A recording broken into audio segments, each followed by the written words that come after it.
By the way, when you see me turn my head like this, it's because I keep it up on screen over here. One second, I'm gonna let my dog in. I think we're open. Are we there? We're live. We are live. Awesome. Yes, we are. Well, you saw me let the dog in. So, and hello, everybody. Before the show even started, we had a comment here. Oh, you're looking what? So yes, one of the things that we'll do today is I'll share my next cover. If we get really wild, I can show you two. Mike might actually have read both. I know that he's read the next book. Actually, he read one version back. I got feedback, including from Mike, that made me feel like I needed to do some rewrites, and I've done that. Show your books. Show your books. All right. Do we want to just lead off with the yes, show your books. Why not? Okay, here. Crazy. We'll start with I did a little video. Everybody can be as critical as they want. EL, show your books that you have published already first. Books that I've already got published. All right. You want them in which order? Let's go backwards. Author's choice. So backwards. The Bastard Prince, which as you see, I have two covers. I'll tell the story about that at some point if it's of any interest that you haven't already heard it. So the Bastard Prince, To Catch a Witch, which was a finalist in Sphinx, which was all kinds of fun. I've got to admit, I approve of who wiped me out, but that's a good one. Adrift in the Next Revolution. As you'll notice, this is the author copy because I'm out of the regular ones, and I also have an author copy of Heirs to a Flawed Creation, which the best award I got is it was one of Mike's best books last year, which I rather enjoyed. And Seaward Secrets, which it's the first novel in the Seaward Island series. We got all those books. EL has been there for us all, so he'll be here for me. Oh, isn't that nice? So when did you publish your first book, EL? Last April. So in a year's time, you've published how many books now? 5. See, this is why I love to hate you. Anyway. The part that you get to hate me about is I wrote 5 last year, too. Not those 5. Well, no, that's not true. I wrote 2 of the 5 last year and then 3 others. You wrote To Catch a Witch last year, right? I wrote To Catch it. The story on To Catch a Witch is it's both rewarding and a little bit obnoxious, but you had Timothy Wolf on. Yep. Yeah, I think it was Timothy Wolf. Yeah, you had Timothy Wolf on June 26th. And he said, there's still time to enter Sphinx. You just have to have it published by July 15th. I said, I can write that fast. So I sat down and I wrote To Catch a Witch. I actually ordered the cover of it before I got the story written. And because I knew it would be about Sheena, and I just kind of wrote down the instructions, found an artist that could do the work for me, paid him, and then I wrote the novella. And then I recorded the audiobook and got them all out on July 15th. It was kind of fun. It was a little bit crazy, but I did it, and it was very rewarding. I've really enjoyed spending the time in the contest and getting to meet everybody. And then, of course, the Whisper, who replaced God, was my inspiration and actually was there a finalist with me. And if you haven't read his second one, The Silent Almighty, such an incredible voice, lots of fun. I know that it was nothing but hubris to think that I could stand in the same shelter, but it was lots of fun. I was so disappointed because I messaged Tim and I was like, hey, is this a duology? Are you done now with King Mute? And he's like, yes. I'm like, damn it. It was the voice of Mute. Man, I'm going to have to go read what he did with Lizard People. which I understand to be all quite great. I just haven't read them yet. So I also asked him if he's going to do more first person present tense, because I'm all here for that. You are definitely all here for that. And he said he has a third person POV, or three people POV, third person past tense, and then he wants to write more first person present tense. So awesome. That is just wonderful. So let's see. I had a question for you, and it just went right out. Just went away. Just went away. So yes, I have another book. And I've got and you've got the other one. Have you read the next one? Only Death Lies That Way. Have you read that one yet? Because I finished my novel to ship it off to beta readers, and then I started doing my novella, and I'm just flying through that. So I'm not stopping until I get it finished, and then I will read yours. I absolutely approve. Do not let my scribblings get in the way of quality work. Or my scribblings. Let's see. I do have a question for you, because, and this is selfish, but I do not know how to position C words. That book, it's one book of yours I haven't read, and I've had no luck selling it at Comic-Con. So tell me what it's about. Seaward Secrets is a urban fantasy about,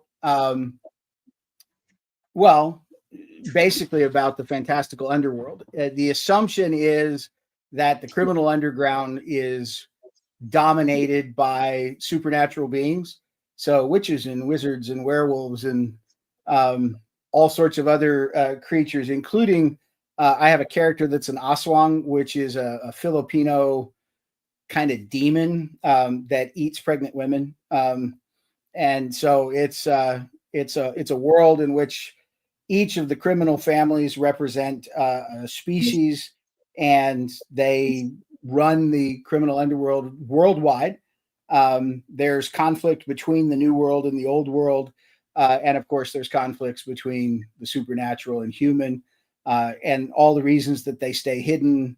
And basically, it's that this story is where a girl named Meg, who is essentially a mafia princess, who has been in hiding due to some family conflict, breaks a treaty and ends out having to face who she is and take over her family and the mob.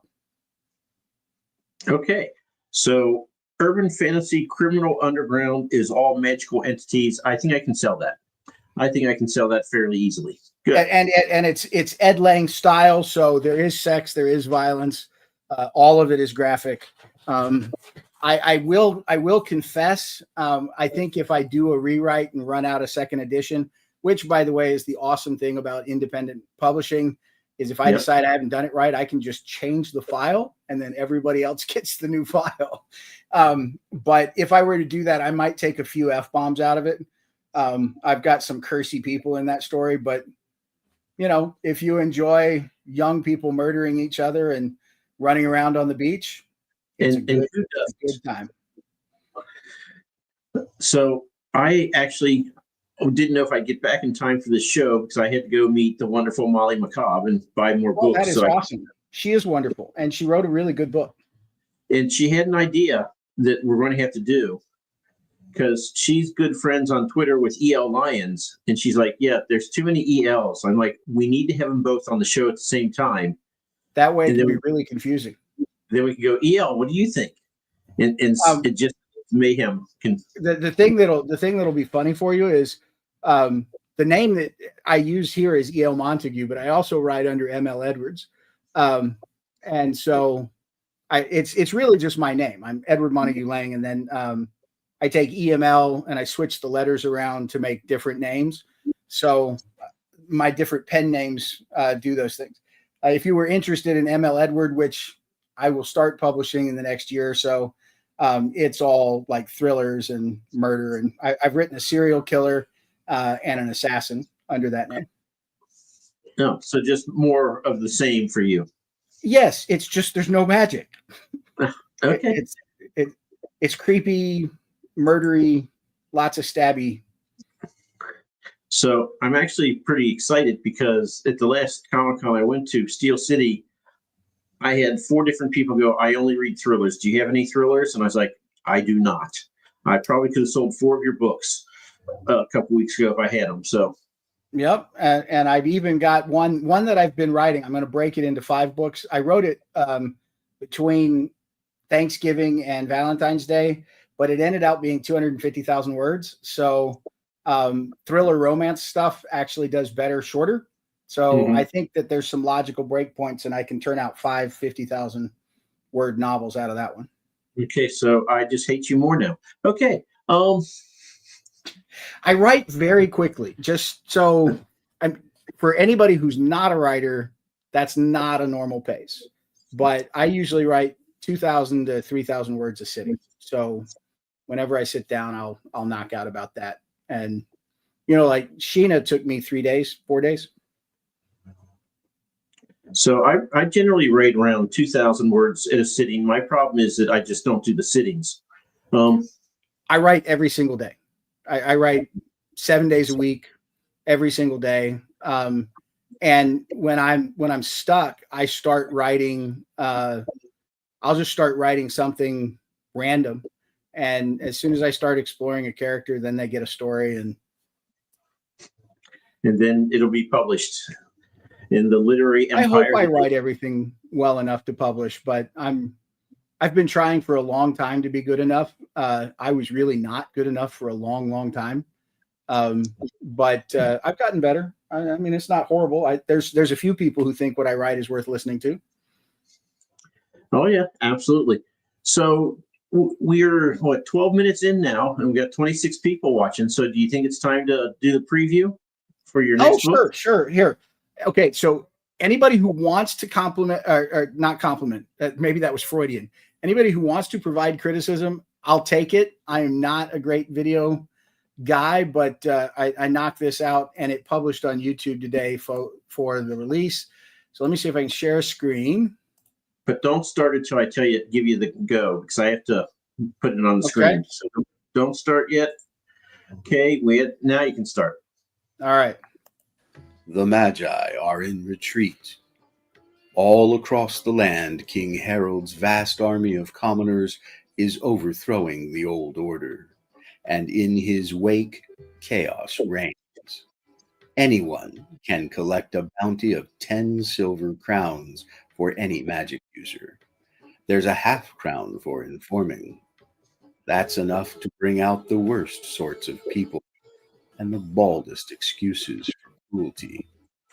Hundreds of people in every community sought the bounty, but the worst of them are the mage hunters, magical beings in their own right who'd been cast out by the Magi and rejected by the commoners.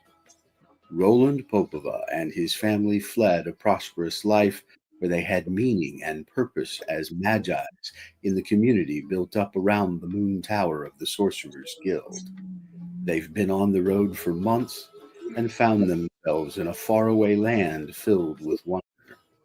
But they are not safe in the great savannah.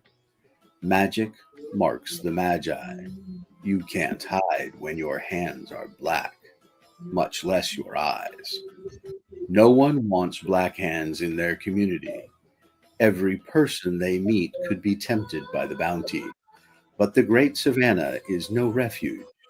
Danger lurks in the tall grass and the skies. Monsters lurk in the rivers. Can they make it to the Keppinger coast? E.L. Montague, the author of To Catch a Witch, a finalist in this year's Speculative Fiction Indie Novella Championship, brings you the third novella in his Stories of the Temra series, The Toll of the Magi, out April 30th, 2025. Pre-order yours now, or get the Kindle, paperback, hardcover, or Audible on Amazon April 30th. Nice. Well, there you go. This. Oh, right. Running ads for you now. Anyway, and while I'm there, am I still presenting? Yeah. All right, we'll just throw it up. We'll this is the cover, but I'm going to switch for a second about Felipe Braccioli. So Felipe Braccioli is the artist who did my science fiction covers. And I actually have had him do another cover that I haven't shared, but this is what he did for me in fantasy.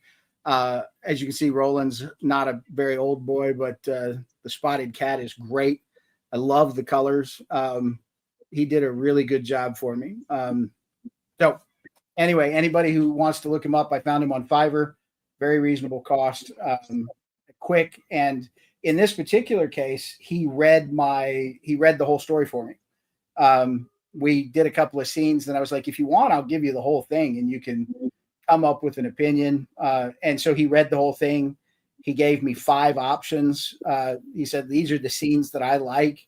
And we talked them out and then chose the one that he wanted to play with.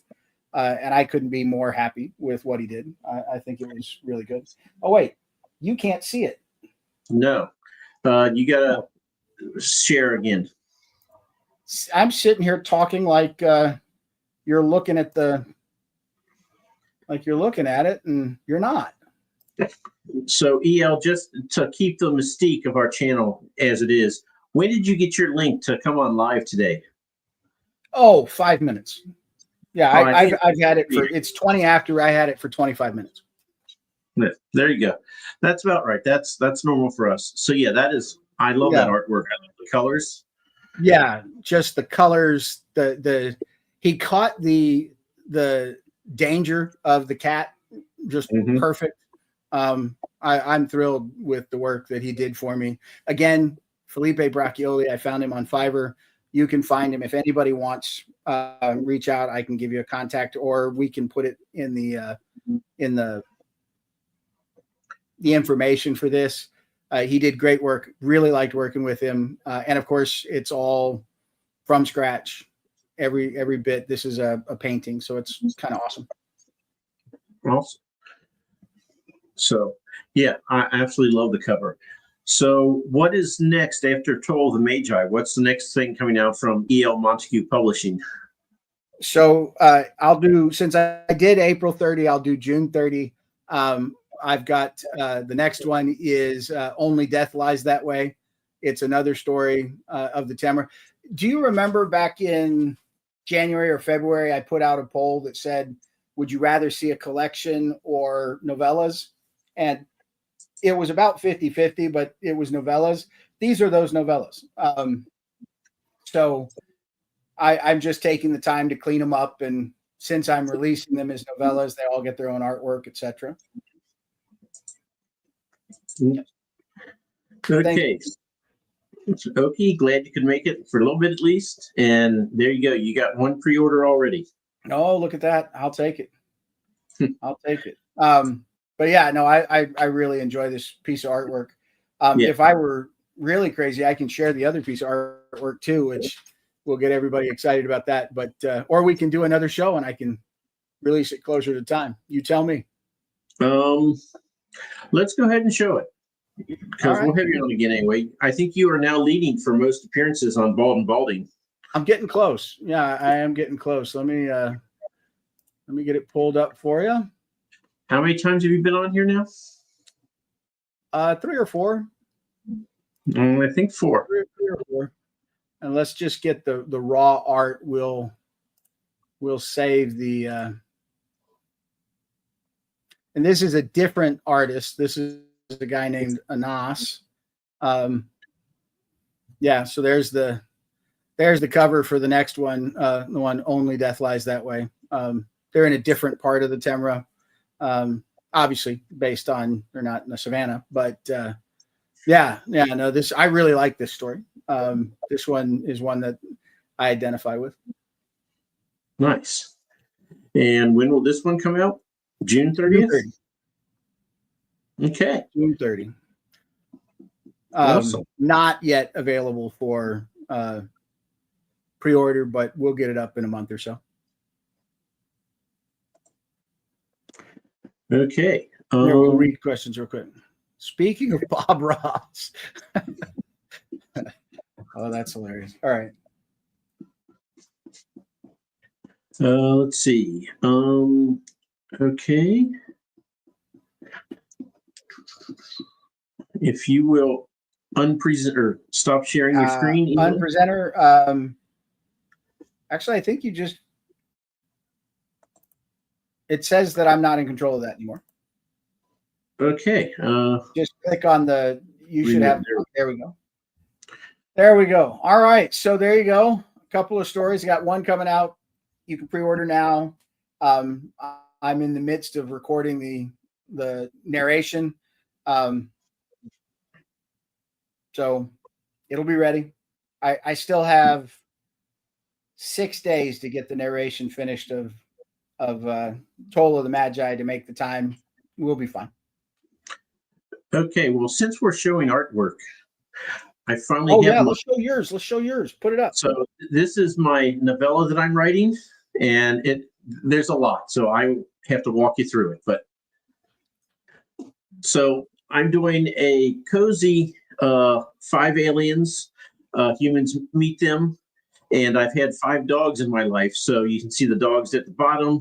Those are the 5 dogs, and those are the creatures, the aliens based on those dogs. And it's completely ridiculous and completely cozy because I'm not going to be able to kill any of my dogs.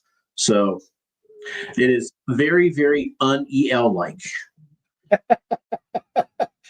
I love my dogs too, but I could absolutely do some killing. Maybe they would be the ones doing the killing, but yeah, no, I don't know if I can write something without murdering something. So yeah, this is great. I'm looking forward to reading this one. So this is the one that is practically writing itself now. I sent my novel off to the beta readers. I'm giving it a month, so I have a month on my hands. So I'm rewriting this, and this should be ready to go to the beta readers before I get back the novel. So then I'll probably have 2 things ready about the same time, and just have to decide which one to go with and which one to save for a couple months later.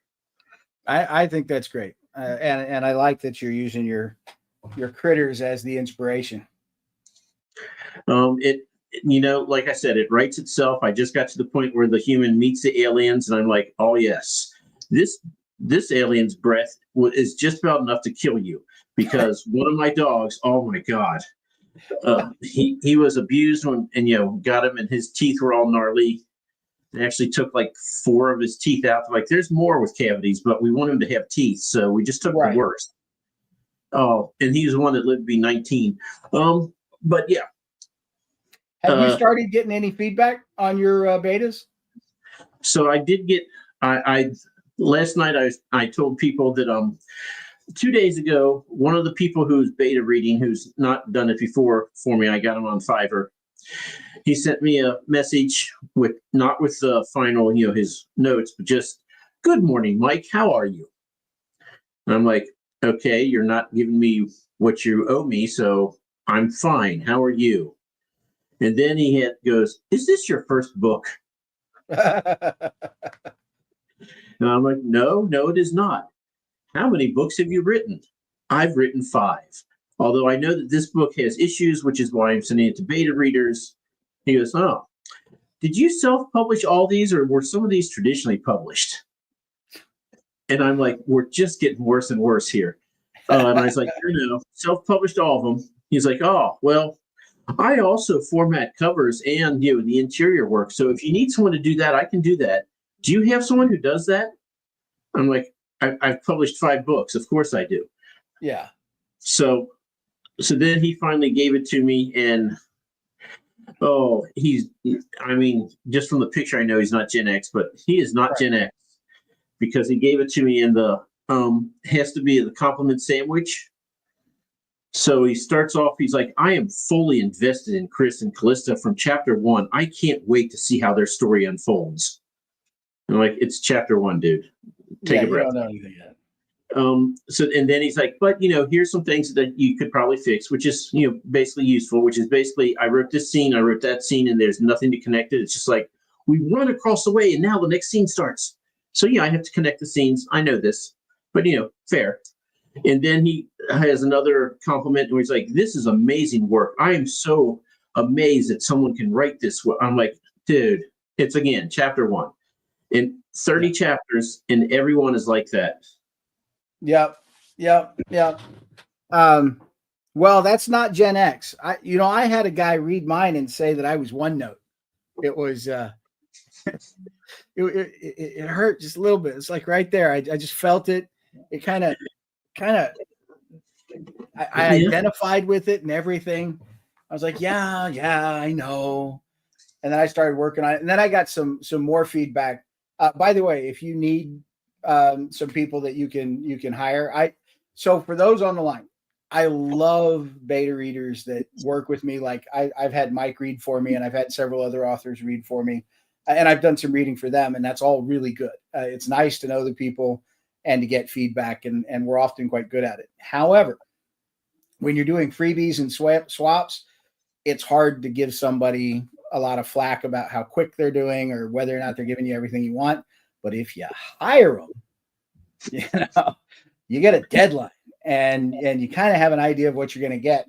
So I do both. I'm in a writing group. I have people that I swap stories with. And if you write as quickly as I do, you kind of need to have a big list of people that you swap stories with so that you don't overwhelm anybody. It becomes pretty obnoxious if every time you turn around, like Mike gives me back a novella and I like, great, here's another one. That wears out real quick.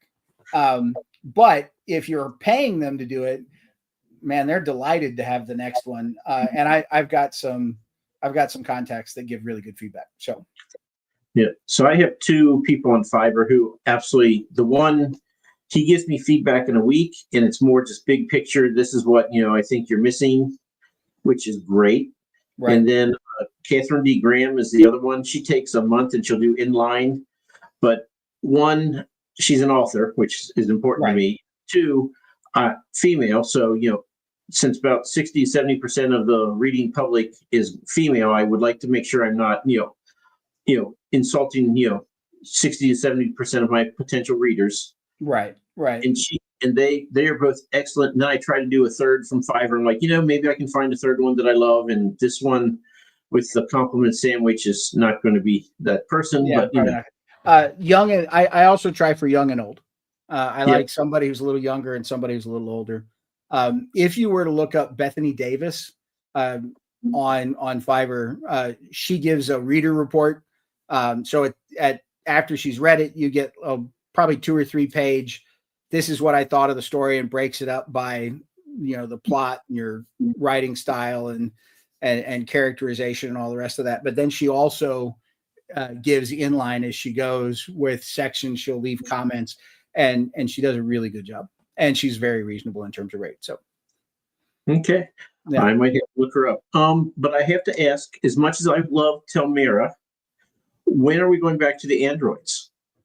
I was pretty much of the opinion that after I get out the next one, I will either pick up Winds of Mars, which is about half written and talks about the start of the android revolution, or I'm going to write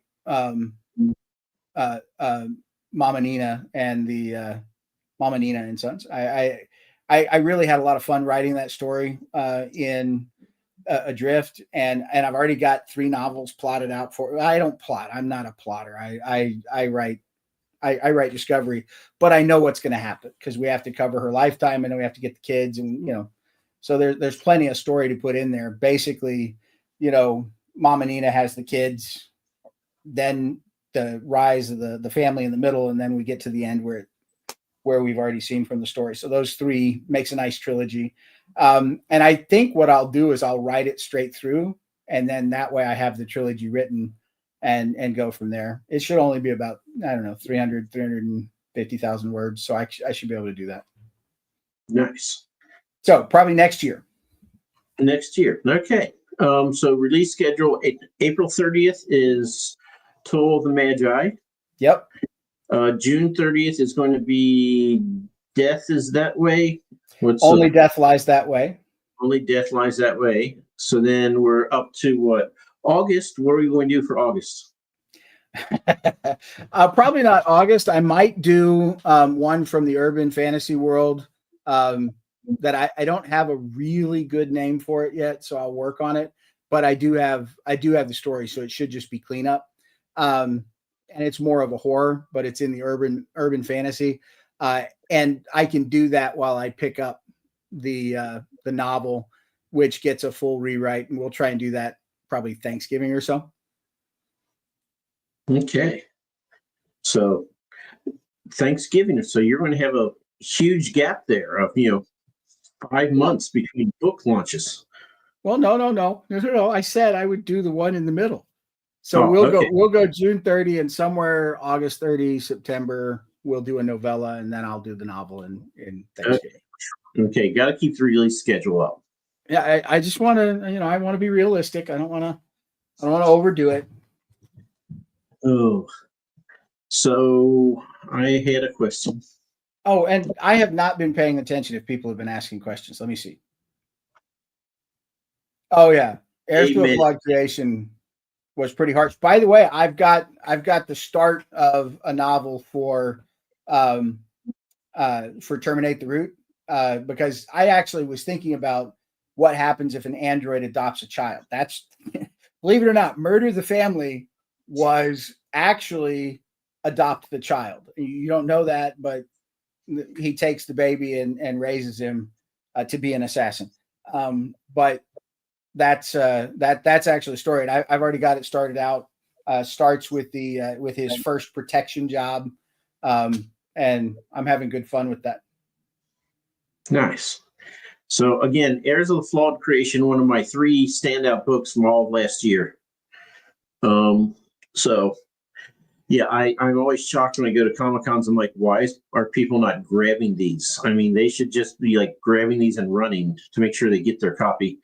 But I have sold 3, I think, so it's going. But yeah, I'm really terrible at marketing. I'm going to be honest with you. That you guys, the folks that come here and listen to us chat, you're it. You're the reason we're here. I'm having a lot of fun with it. Talk to some friends, see if we can't make the group bigger. But yeah, I'm really terrible at marketing. I'd love to get it out, so I very much appreciate it. For those of you who don't know, I think everybody probably does, Mike brings other indie authors out when he goes to conferences, and it's a real good thing.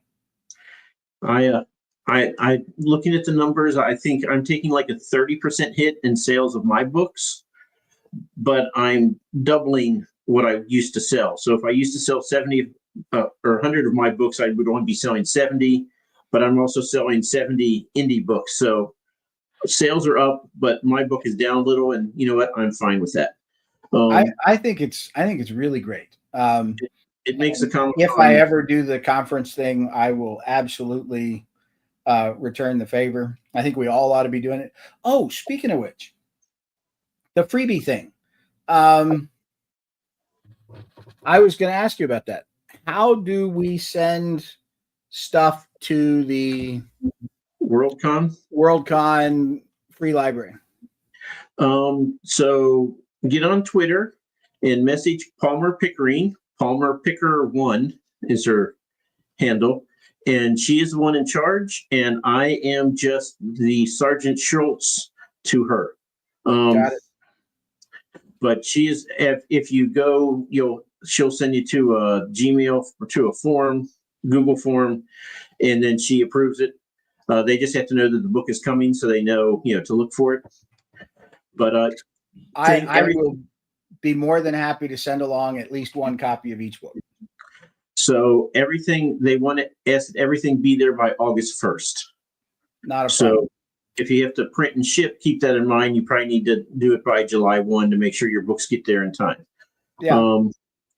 For me, I sent a box of each of Becoming a Druid and Haley Traveler. So I sent 18 Druid and 16 Haley.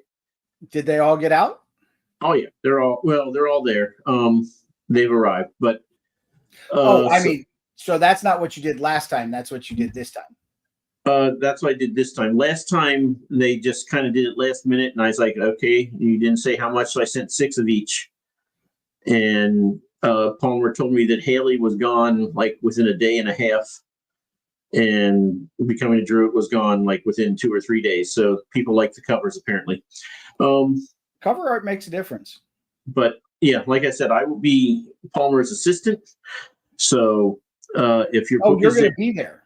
yes. Awesome. And I would recommend, if you're going to send the first book in each of your series or whatever. Your novellas, I guess, are kind of more, they're all. My stuff's more standalone, but it'll. Yeah. Because, if book 1 goes out and you have book 2 sitting there, who's going to take book 2 if they can't get book 1? So I I use it as I send Becoming a Druid, and hopefully someone likes it well enough that they'll buy the next 3. So, and same with Haley, since Haley 2 will be out before the show. Hopefully they like Haley 1, they'll buy Haley 2. So yeah, no, that's a good thought. And yeah, I'm lucky since I'm going to be there. I ship my books, so when I see them, I'll go and I'll sign them because everybody likes signed copies. I presume that we're actually shipping them there, right? Yeah. If you talk, that's why you have to fill out the form with Palmer, and then she will give you the address, and she has to tell the people that, hey, these books should be arriving, Okay. And then they'll give her a note when they arrive, so they know. Because this year, Palmer's much more organized than they were last year. Because last year they waited till like 2 months before the show, and they hit the traditional up for, hey, can you send books? And they're like, not now. Right. So they have done their homework early. They ask them, 8 months in advance. So traditional books will be there. So will indie books. Should be just a lot of books. I don't know how it works, but as Palmer told me, they're all free. So if you feel like you need a break, go away. It's not like anyone can steal anything unless they take the furniture. Right. So I think it's a really great thing. And the only reason I'll send stuff because I want people to read what I write, but I'll also hopefully get my name out there a little bit.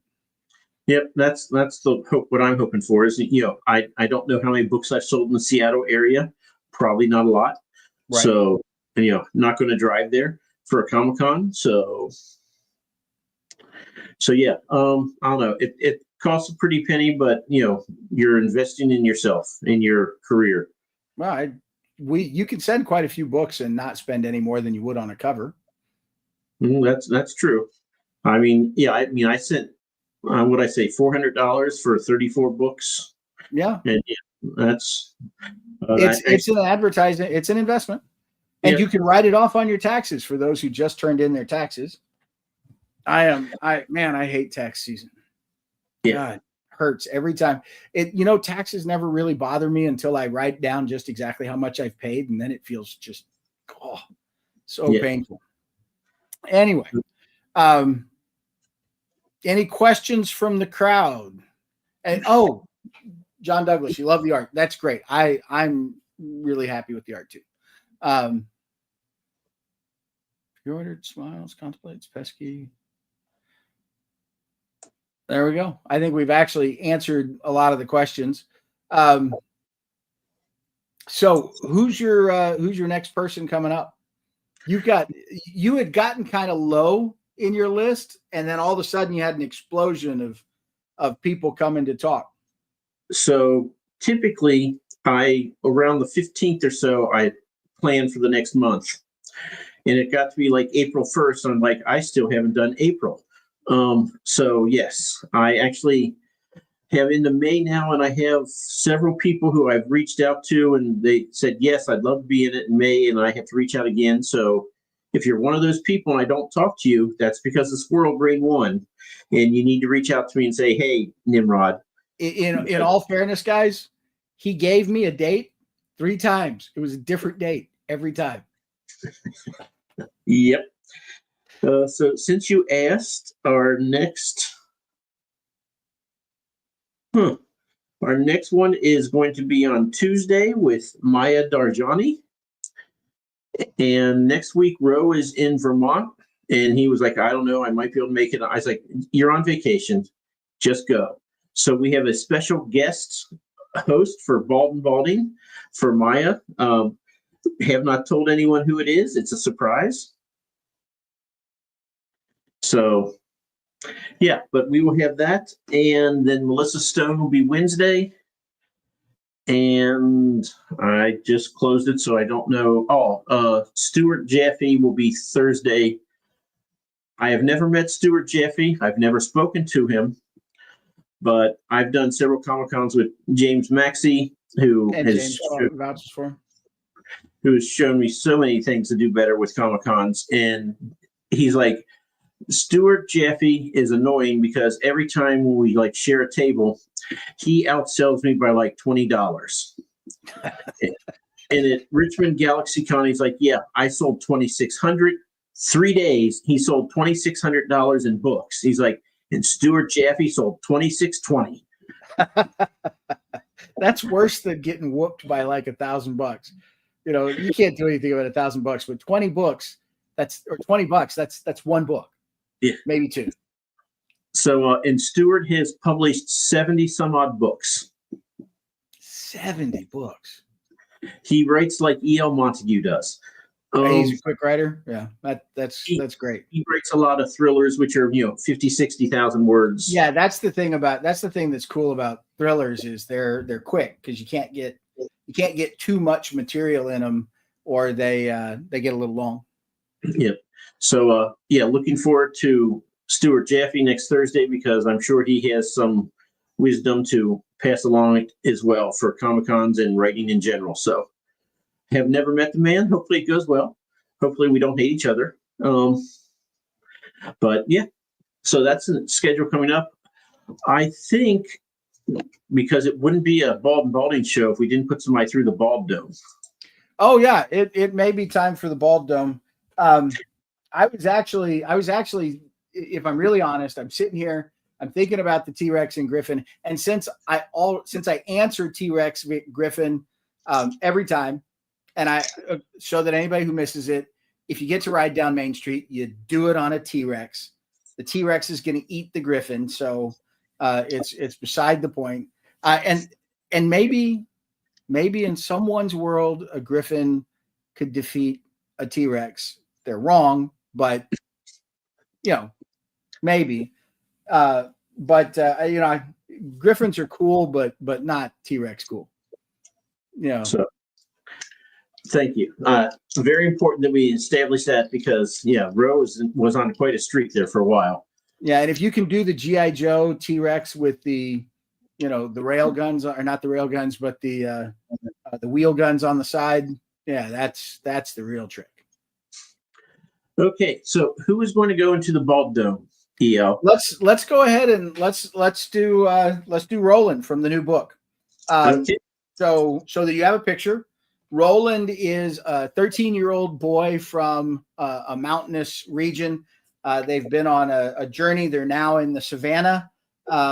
So he's a little bit out of place, but he has not accepted his gift yet. So he's from a family of magi, and he has been afraid. It's kind of in the back of his mind. He's afraid to become a magi. Now, obviously, he came of age right at the moment when they're cutting off mages' heads. So there's plenty to be afraid of. But he's a boy. He absolutely has magic. He can feel the power in the world, but he has not accepted it.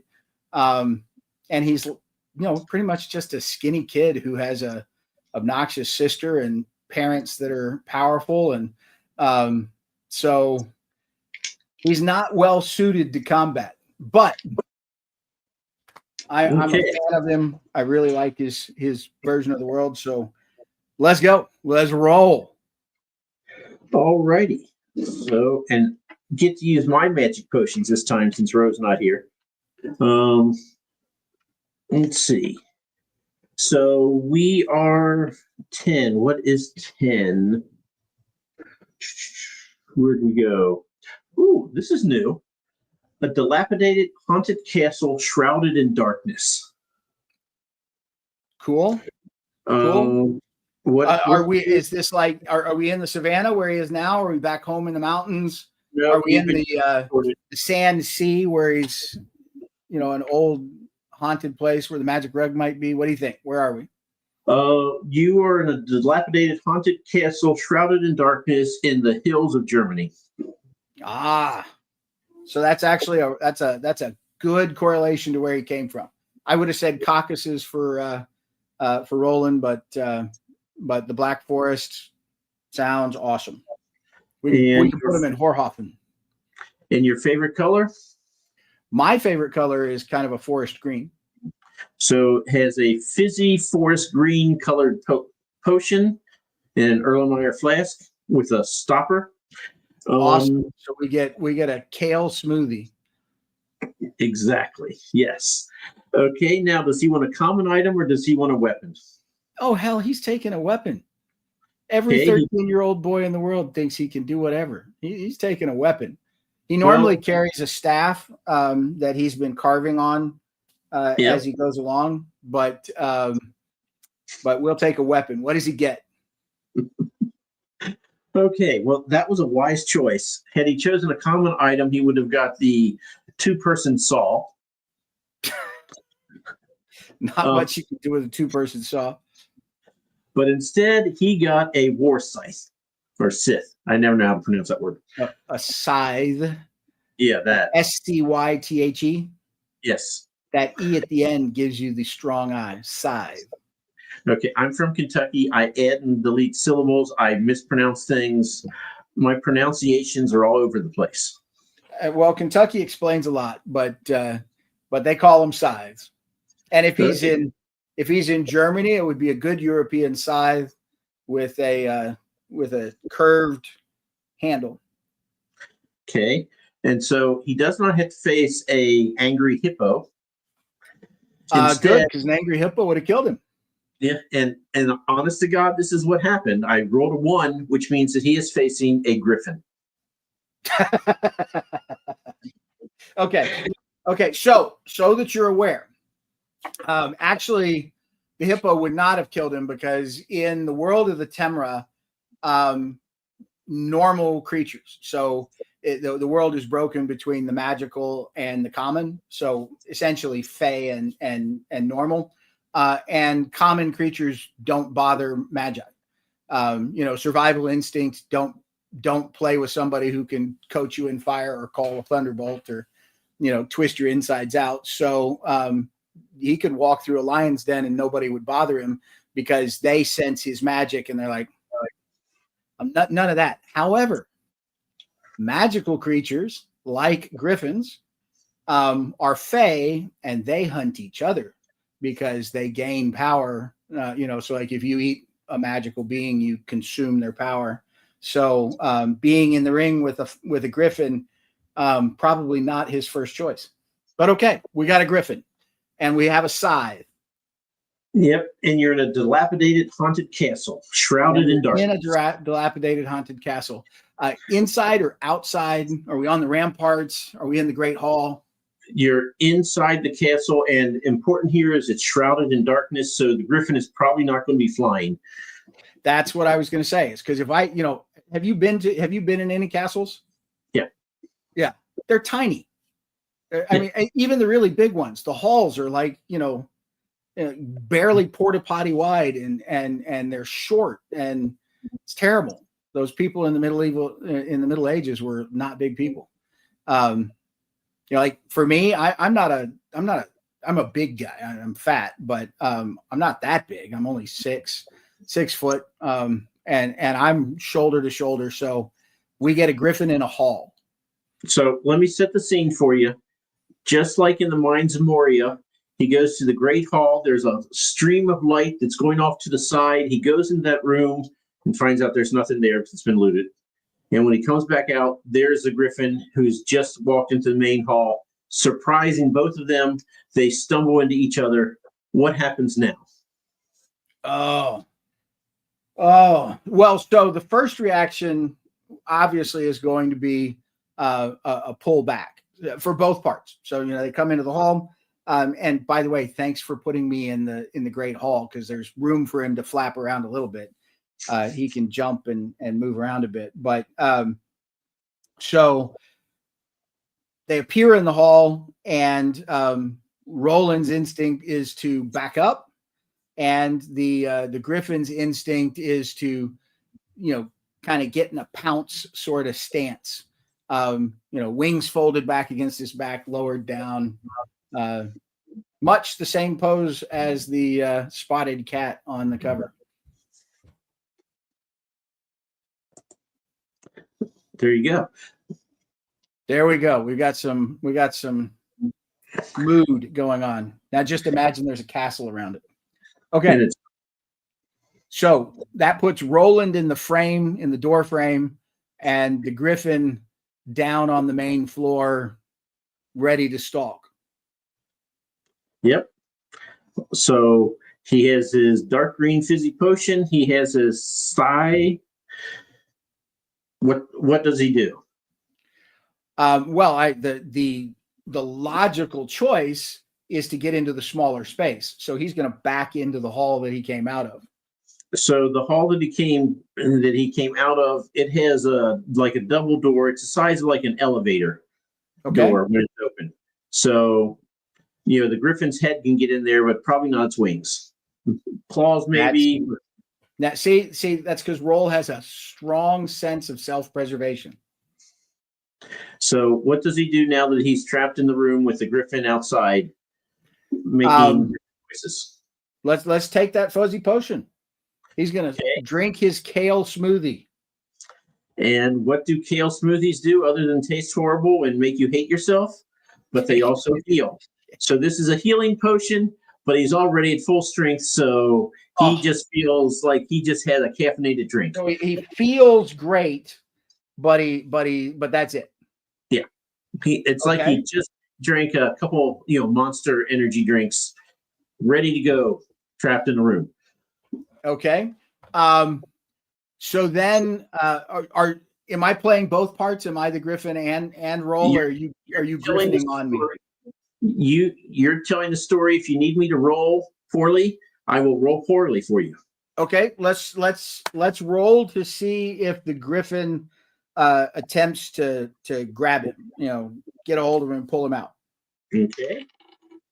What do we need for this? Like a 15? Are you rolling a die 20? Yeah. Man, let's just make it easy. It's half and half. If it's upper half, he gets him. If he's lower half, he doesn't. Well, it's me. So I rolled an 8. So no, he misses. So he misses. All right. So that means Roland thinks about using the scythe, and I tell you what, he'll take a swipe at the beak with the scythe. And we're just going 50-50. And if it's a 20, it's like he cuts the beak off. And if it's a 10, it's he upsets. It's a 3. So he discovers that the scythe is more than he can manage. And he cuts off the front of his shoe. And he what? He cuts off the front of his shoe. No toes. No toes, but he opens up the end of his shoe. That's awesome. All right. So he's now got toes poking out. And he's got this unwieldy weapon. For those of you who don't know, a scythe will have between a 75 and a 90-inch stave, and then the blade itself will be between 30 and 50 inches in length. So for a 13-year-old boy, that's quite a thing. So he changes his mind. No, he doesn't change his mind. He takes another swing with the scythe, which if it connects, then we'll deal with whatever it does. If it does not connect, he's going to go around like he's whiffing with a golf club. Okay, just 1 second. Can we see that? No, you can't see it. That's oh yeah, this is the scythe that would end out on Mike's head if we can just get 100 more people. Is it 100 more people? How many subscribers do you have as of today? 93. Oh, we only need 93. So if we got 100 people, he's getting that tattooed on his head. A peasant with a proper scythe. All right.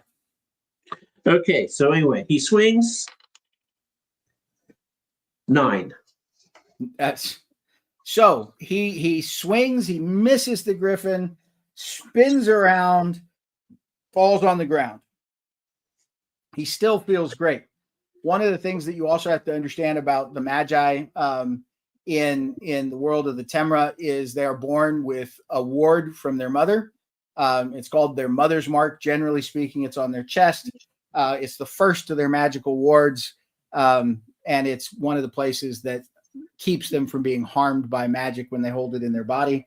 But the side effect of having a mother's mark is that Magi heal better than regular people. So if he were to be injured, the mother's mark would start healing him. And of course, you can take magic into your body, improve it, and you can add wards to your body so that you can hold more. And, the great wizards and sorcerers are covered in ritual runes and spells and wards, and they all hold a certain amount of magic.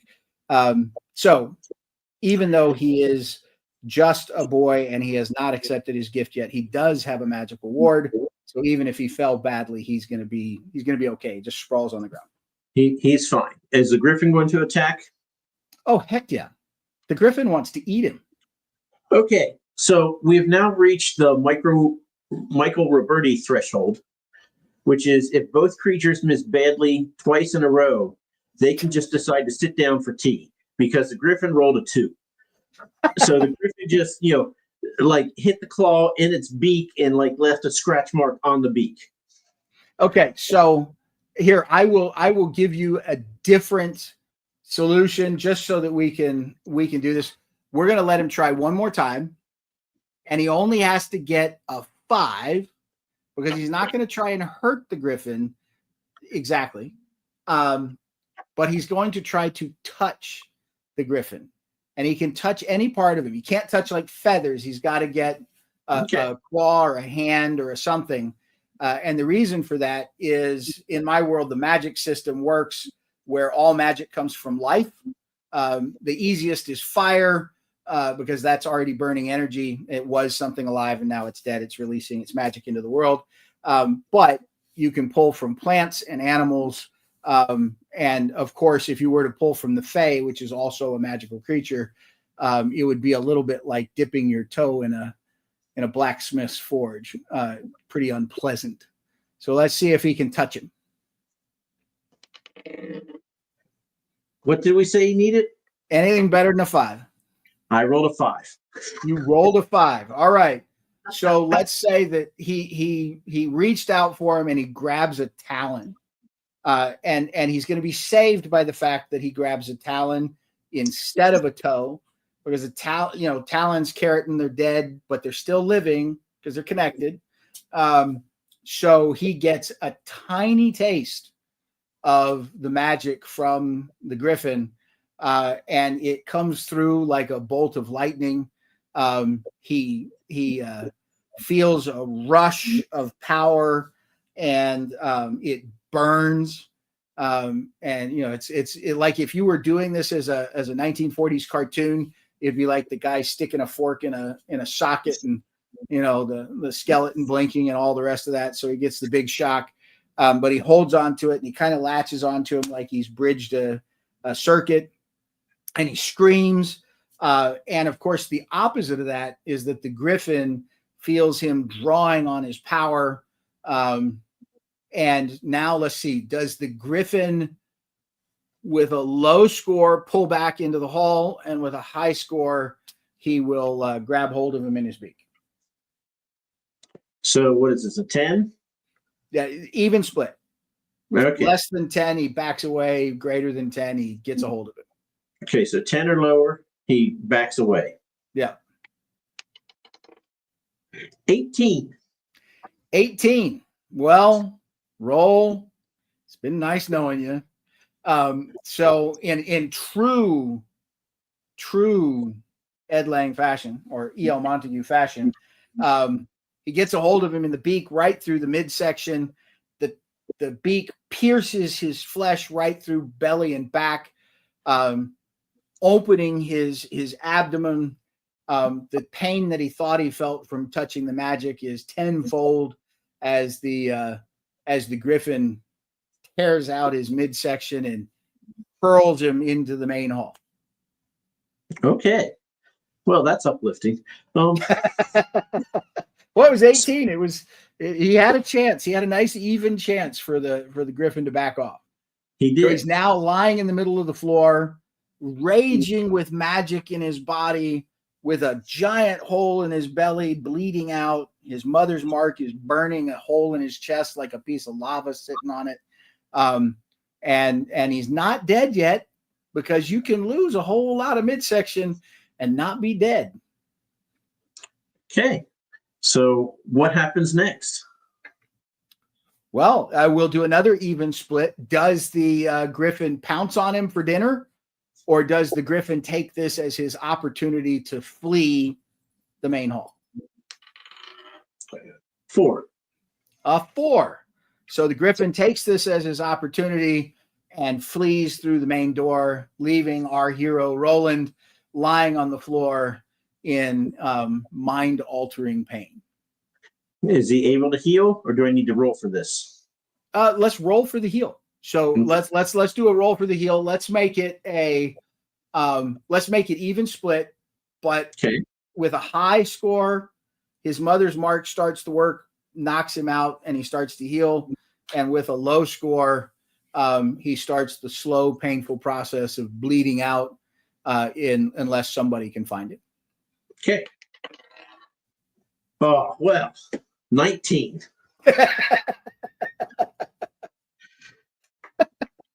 So he survives.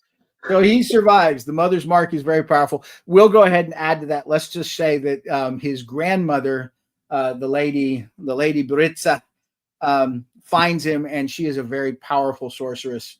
So she puts herself to work mending him, and he survives the day. I was going to say, with the 19, he transports himself back to the savannah. Okay. You never know how this is going to go. So that was kind of awesome. Let's see. Hold up your books again. Oh, yep. So these are out, and you can buy them now. So why are you waiting? These are out. We have. Oh wait, let's do it like this. Seaward Secrets. The story of Meg. She is going to become a mob princess. Heirs to a Flawed Creation. This is stories about the Android revolution from the android's point of view. Adrift in the Next Revolution. These are stories about the Android revolution from the human's point of view. To Catch a Witch, a finalist in the Science Fiction Indie Novella Championship, is a story about a witch fleeing the Inquisition. And then The Bastard Prince, which is a novella. They're both the same one. You can choose either cover. Is a story about a young man becoming a prince. He was the bastard child of a local healer, and by fortune and happenstance becomes a part of Eldred and Gent's army and a prince of the Sand Sea. And tell us the story why you have 2 covers for The Bastard Prince. Yeah, so I went at just like this situation. I said I would publish by, and I requested this cover, but I didn't realize that my artist was unreachable at the time. So I didn't know. I didn't know if it got through. So when I didn't get a response in a reasonable period of time, reasonable if you don't know that he's not going to be responding, I contacted another one of my artists that I enjoy using, who does anime, and asked if he could fit me in a short time, do a real quick turnaround. By the way, this is the same guy. He's an Indonesian comics guy. And he's the one that did the cover of the Viking, the Walking Away, the Only Death Lies This Way. But I reached out to him to see if he could get me in on a rush. paid a little premium, but at the time that it came in, I got Anas's artwork, and within a day, I got Dennis Belinsky's artwork too. So I ended up having 2 covers, and as you can tell, this is a very specific scene. I mean, this scene of the Ganga, who is this lady here, or that one right there, is a teacher, and he's a young man. And she's got him out in the woods doing a test. And the wolf is Fulmir, who is Father Kell's wolf. Father Kell is the god. He's the Odin character. So it's a very specific scene. It belongs to the book. And rather than waste the artwork or just put it up on a website, I decided to release 2 editions. And so I made 2 covers, and there you go. Bastard Prince, 2 covers. Nice. Let's see. So we have Toll of the Magi is coming out April 30th. You can pre-order Toll of it the Magi, now. April 30th. We'll do Only Death Lies That Way June 30th. And can you pre-order the audiobook for Toll of the Magi? I haven't figured out how to pre-order the audiobook. I should, but I don't know how to. Does anybody use Audible and know how to do pre-orders on Audible? It's like almost impossible to time stuff with Audible. So when you turn in, so you set it up, and then when you turn in your files, they give you a 10-day period that they get to do their work, but they don't tell you if it's going to be 1 day or 10 days. And as soon as you pass their marker, they just release it. So as soon as they send you an email, they do, but they send you an email while they make it live. Yeah, there's like, by the way, your book is live now. Hope you want good luck coordinating. Yeah. So what I try to do to make certain that it lands well is I try to get my stuff in. I've never had them miss 10 days. So I've never seen them miss 10 days. But I've been 1 day, and I've been 10 days. But I've never been 11 or more. So what I try to do is I try to put it in 11 days in advance. I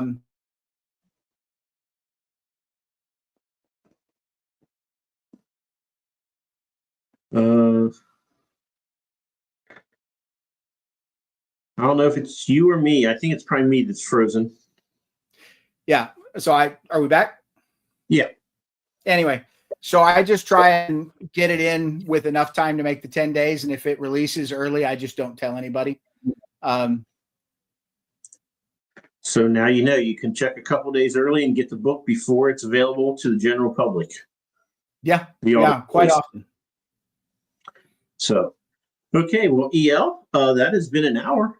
It's hard to believe, but it's true.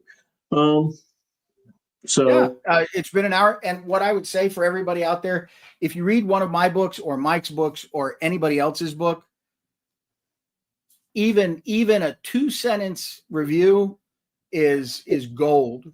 About reviews. Even the terrible reviews are worth getting. And I got some very harsh reviews. I got some very harsh reviews on a couple of mine, which I actually found quite informative. They told me a little bit about what was out there.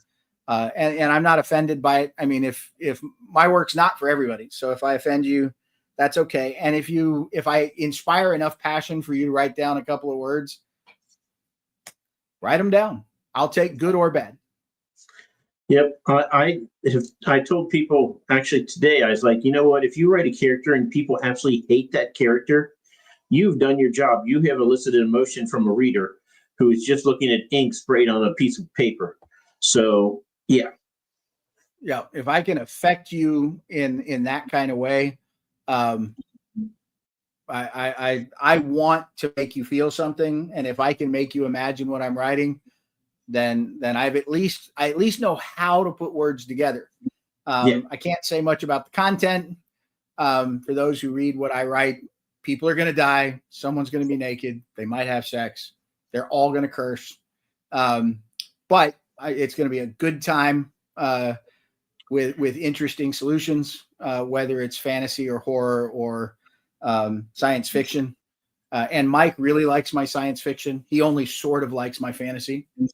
I do like your fantasy. I'm just sitting here thinking. I'm like, I want, because you said you would beta read the Proxima Centauri station, the cozy space thing. I almost want to do a ELify this story. Oh, because I can. Have no cussing, no nudity, no death, and then I'm going to go, okay, EL, show me your version. I can drop things in. I can say right here, I would. Oh. This is the perfect opportunity to say something horrible. This is the moment where you stick them in the back of their neck. This moment, I'll do it. This book will probably be PG, and I'll get it back, and it'll be the R-rated version from EL's. So here's a free offer for anybody out there. And a scene, so let's say 500 to 1,000 words. If you really want to see me do it, and it might be kind of funny, Mike, if you've got a scene that you want up to 1,000 words, and you want me to rewrite your words, send it to me. I will chart it up for you. I don't know. I think you're going to read it and you're going to turn over and like, you know what? I'm going to write cozy from now on. I fully expect it. I am a nice guy. I might like cozy. I like reading it. I actually, you guys talk to these guys. So Dewey and Bill Adams. Oh yeah. Yeah. And this cozy was really good. By the way, Bill Adams, great guy, good writer. And he really didn't like the content of To Catch a Witch. I inspired some, well, I mean, he wrote Tana the Tender Sword and I wrote Murder Tana. So yeah, well, have you read his God's Blood? No, I haven't read God's Blood. Yeah, well, that he told me it's like Mistborn meets George R.R. Martin. Oh, well, then what's he mad at me about? It's okay. So, okay. Well, anyway, thank you. Anyway, I like George R.R. Martin and I love Joe Abercrombie. If I get used in those same words, I'm all right with that. I hate them both almost as much as I hate Stephen King. What is you have to respect Stephen King. You don't have to like Stephen King, but you have to respect him. The guy tells a story. Not ones that I like in general. That's okay. There's one exception, and I'm just going to leave it at that because I'm not going to read anything more by him. Because I'm mad that there's one book that I actually kind of like of his. Did you read Fairy Tale? No. It was interesting. It was a good play on fantasy. I enjoyed it. I thought he did a good job. I read The Green Mile. Talk about that's a tough story. It was good. I mean, I'd give it 4 stars grudgingly, but I do not feel compelled to read anything else by the man. Oh no. Give Fairy Tale the first 100 pages. I read. Oh, what's the oh shoot. I forget what the name of the series was. I read Gunslinger or something like that. I don't know. Oh yeah, the Gunslinger is the character. I don't remember what the name of the series is, but the Gunslinger is the character. It's basically Jesus and the devil. But I read the first book and it was dreadful. Absolutely hated it. And I had like several people at work like, "Oh no, that's the best thing he's ever written." I'm like, no. Not for me. So it's not for you. That's fine. Yeah, I don't think he's going to sweat it if I don't buy his book. So your one doesn't cut his millions. So this is true. So okay. Well, on that note, before I start besmirching every author, we are going to call it a show. So EL, yeah, we're going to call it a show. Everybody, thank you very much for coming. Everybody who stuck around, it was great. I'm glad people liked the cover. I hope you will like the story. It's good. It's a good story. I read it. I didn't read the updated version, but I liked the first version. So well, I took it and made it worse. but All right. more horrible. You thought I was one note. I can make it a more aggressive note. Okay, well then, on that note, let's just wave goodbye. Thanks, EL. Thanks, guys.